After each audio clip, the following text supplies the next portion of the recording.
Assalamualaikum warahmatullahi wabarakatuh. Perkenalkan, nama saya Alma Afrilia, NPM 09105 804 kelas B semester 6 dari Prodi Administrasi Publik, Fakultas Ilmu Sosial dan Ilmu Politik. Baik, pada kesempatan kali ini saya akan membahas sedikit atau membawakan materi tentang teori-teori administrasi dengan dosen pengampu Bapak Haji Irwan SIP MAP. Ada pokok pembahasan yang akan saya bawakan, terdiri dari 3, yaitu yang pertama, apa sesungguhnya yang dimaksud dengan teori administrasi. Kedua, apa tujuan utama dari teori administrasi, baik itu administrasi negara maupun administrasi publik. Dan yang ketiga yaitu apa-apa saja yang termasuk teori-teori administrasi. 1. Apa yang dimaksud dengan teori administrasi? Istilah administrasi secara etimologi atau asal-usul kata berasal dari bahasa Latin Yunani yang terdiri atas 2 kata yaitu et dan ministre yang berarti to serve, yang dalam bahasa Indonesia berarti melayani atau memenuhi. Sedangkan pendapat A.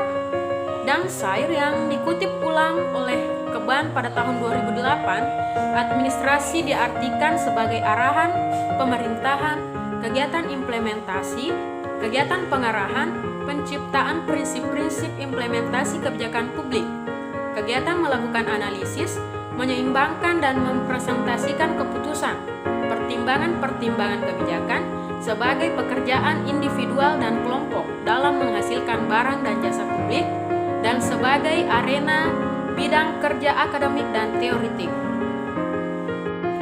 Teori administrasi menjelaskan upaya-upaya untuk mendefinisikan fungsi universal yang dilakukan oleh pimpinan dan asas-asas yang menyusun praktik kepemimpinan yang baik.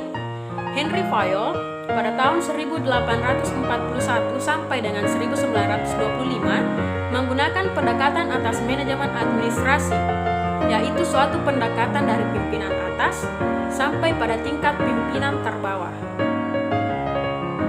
Kedua, apa tujuan utama dari teori administrasi, baik administrasi negara maupun administrasi publik?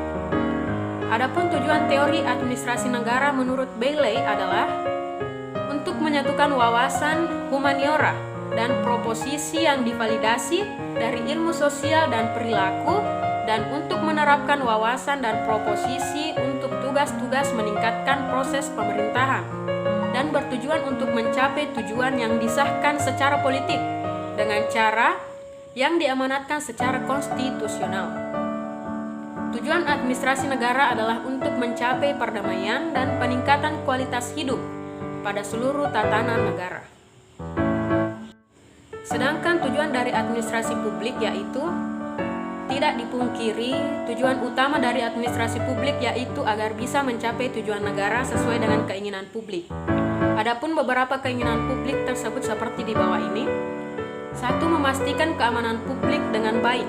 2. Memastikan kesejahteraan publik secara merata. 3. Memastikan keadilan bagi seluruh warga negara tanpa memandang apapun. Adapun tujuan teori administrasi publik antara lain adalah menggambarkan pandangan-pandangan ilmu kemanusiaan, ilmu sosial dan ilmu perilaku, serta menerapkan pandangan tersebut di dalam menyempurnakan proses administrasi publik.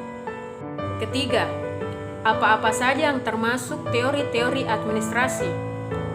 Teori administrasi sering menjelaskan dasar-dasar sejarah utama untuk studi birokrasi dan masalah epistemologis yang erat kaitannya dengan pelayanan publik sebagai profesi dan sebagai bidang akademik sekaligus. Terdapat beberapa kelompok teori mengenai administrasi, di antaranya 1. Teori deskriptif eksplanatif. Teori deskriptif ialah teori yang mempunyai sifat memberi penjelasan dengan abstrak realitas administrasi negara. Contohnya yaitu teori yang menjelaskan tentang ketidakmampuan administratif. Kedua, teori normatif. Teori Teori normatif merupakan teori yang bertujuan untuk menjelaskan situasi dengan masa mendatang. Idealnya adalah dari suatu kondisi, contohnya, yaitu teori tentang kepemimpinan ideal tentang masa depan. Ketiga, teori asumtif. Teori asumtif menjadi teori yang menekankan pada prakondisi, anggapan terhadap adanya suatu realitas sosial di balik teori atau suatu proposisi. Contohnya yaitu teori X dan Y dari McGregor yang menyatakan bahwa manusia mempunyai kemampuan baik atau Y dan kurang baik yaitu X. Keempat, teori instrumental. Teori instrumental adalah teori-teori yang fokus pada bagaimana dan kapan, lebih pada penerapan atau aplikasi dari teori tersebut. Sebagai contohnya yaitu teori tentang kebijakan, bagaimana kebijakan dijalankan dan kapan waktunya kebijakan tersebut dilaksanakan. Itulah tadi sedikit pemaparan materi dari saya mengenai materi kuliah teori-teori administrasi. Terima kasih atas perhatiannya. Sekian dari saya. Wassalamualaikum warahmatullahi wabarakatuh.